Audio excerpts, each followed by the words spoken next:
Malgré la présence de 3 des meilleurs joueurs du monde en attaque, on ne peut pas dire que le Paris Saint-Germain offre un spectacle de qualité à ses supporters depuis le début de la saison.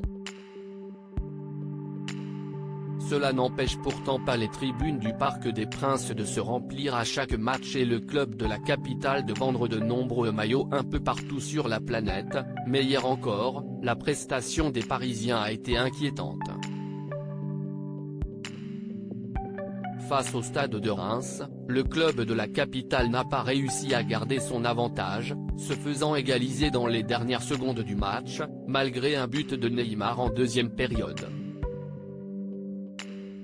Une nouvelle contre-performance à laquelle a pu assister l'ancien président de la République, Nicolas Sarkozy, habitué des tribunes du Parc des Princes et qui rate rarement une rencontre de son équipe favorite.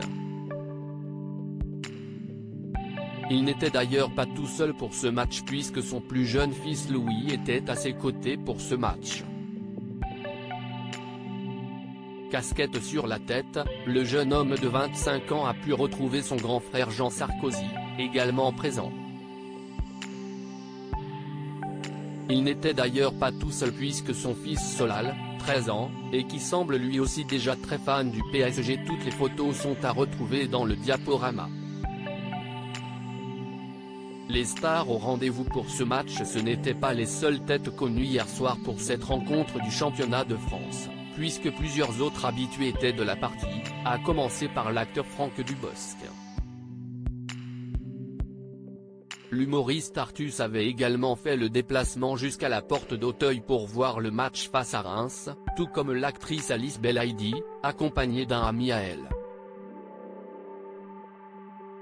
Le journaliste Harry Roselmack complète ce plateau de célébrités.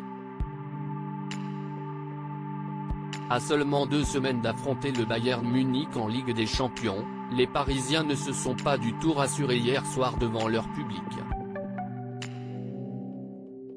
Malgré la présence de Kylian Mbappé et Lionel Messi, les joueurs de la capitale enchaînent une nouvelle prestation de faible niveau et il faudrait être bien meilleur face aux joueurs allemands.